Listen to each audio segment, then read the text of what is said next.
Assalamualaikum warahmatullahi wabarakatuh. Baik, ketemu lagi di video kali ini untuk materi farmakologinya ya. Baik, kali ini kita akan pelajari materi tentang keuntungan dan kerugian dari jalur pemberian obat ya. Dimana jalur pemberian obat ini banyak sekali macamnya ya. Baik, kita bahas nanti satu persatu keuntungan dan kerugiannya. Oke, yang pertama itu ada jalurnya, yaitu yang pertama aerosol ya. Nah, aerosol ini partikelnya halus atau tetesan yang dihirup ya. Jadi bentuknya partikel halus atau seperti tetesan tapi yang dihirup ya. Nah, keuntungan dari sediaan aerosol yaitu masuk langsung ke paru-paru ya, karena langsung partikelnya halus dan langsung dihirup terus langsung masuk ke paru-paru. Nah, itu keuntungannya. Namun kerugiannya dari sediaan aerosol yaitu iritasi pada mukosa paru-paru, nah, atau saluran pernapasan ya, memerlukan alat khusus. Kemudian pasien harus tetap sadar ya. Kalau pasiennya tidak sadar, pingsan, nah, maka tidak bisa digunakan untuk sediaan aerosol ini. Baik, yang kedua yaitu sediaan bukal ya. Nah, bukal itu obat yang diletakkan di antara pipi dan gusi ya. Nah, ini obat yang diletakkan antara pipi dan gusi. Nah, obat diabsorpsi menembus membran ya. Ini sediaan dari bukal. Kemudian keuntungannya yaitu tidak sukar ya. Kemudian tidak perlu steril dan efeknya cepat. Nah, ini keuntungan dari sediaan bukal yaitu tidak sukar, tidak perlu steril dan efeknya cepat. Nah, kerugiannya dari sediaan bukal yaitu tidak dapat untuk obat yang rasanya tidak enak ya. Nah, kemudian dapat terjadi iritasi di mulut.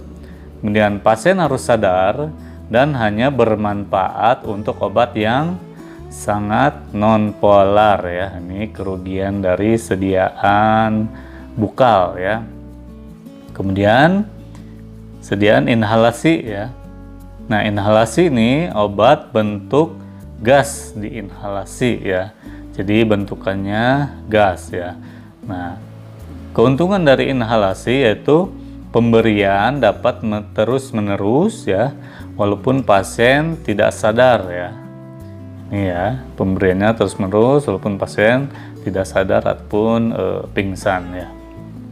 Nah, kerugiannya dari sediaan inhalasi yaitu hanya berguna untuk obat yang dapat berbentuk gas ya pada suhu kamar. Kemudian dapat terjadi iritasi pada saluran pernapasan ya. Ini kerugiannya dari sediaan inhalasi ya, teman-teman. Kemudian berikutnya intramuskuler ya. Sediaan intramuskuler. Nah, obat diinjeksikan ke dalam otot ya. Nih, untuk muskuler yaitu obatnya diinjeksikan ke dalam otot.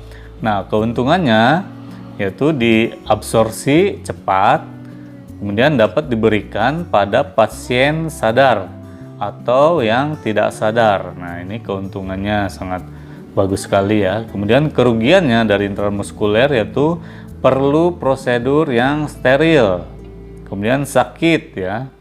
Kemudian dapat terjadi iritasi di tempat injeksi ya. Ini adalah kerugian dari sediaan intramuskuler ya. Kemudian berikutnya intravena ya. Intravena ini obat yang dimasukkan ke dalam pena, saluran pena ya. Nah, keuntungannya yaitu obat cepat masuk dan bioavailabilitasnya 100% ya. Jadi obatnya langsung masuk ke pembuluh darah, kemudian bioavailabilitasnya terserap 100%. Ini keuntungannya. Nah, bagaimana kerugiannya? Nah, perlu prosedur yang steril, kemudian sakit rasanya, kemudian dapat terjadi iritasi di tempat injeksi juga ya. Kemudian resiko terjadi kadar obat yang tinggi ya, teman-teman. Kalau diberikan terlalu cepat, jadi harus benar-benar diatur prosedurnya ya. Ini kerugian dari intravena. Kemudian untuk sediaan oral. Nah, oral yaitu obat yang ditelan dan diabsorpsi di lambung ya, atau usus halus, nih sediaan oral. Nah, keuntungannya dari sediaan oral itu mudah, kemudian ekonomis dan tidak perlu steril ya, ini keuntungannya. Kemudian kerugiannya yaitu rasa yang tidak enak dapat mengurangi kepatuhan, kemungkinan dapat menimbulkan iritasi lambung dan usus ya. Kemudian menginduksi mual dan pasien harus dalam keadaan yang sadar. Jangan sampai tidak sadar atau pingsan ya. Itu keuntungan dan kerugian dari sediaan oral ya, teman-teman. Kemudian berikutnya sediaan subkutan. Nah, subkutan ini obat yang diinjeksikan di bawah kulit ya. Jadi diinjeksikan di bawah kulit. Nah, keuntungannya apa dari subkutan, yaitu pasien dapat dalam kondisi sadar atau tidak sadar. Nah, diberikannya ya. Kemudian kerugiannya perlu prosedur steril ya. Sakit rasanya, kemudian dapat terjadi iritasi lokal di tempat injeksi ya. Ini keuntungan kerugian dari sediaan subkutan ya. Berikutnya ada sediaan sublingual ya, teman-teman. Sublingual ini obat yang terlarut di bawah lidah dan diabsorpsi menembus membran ya.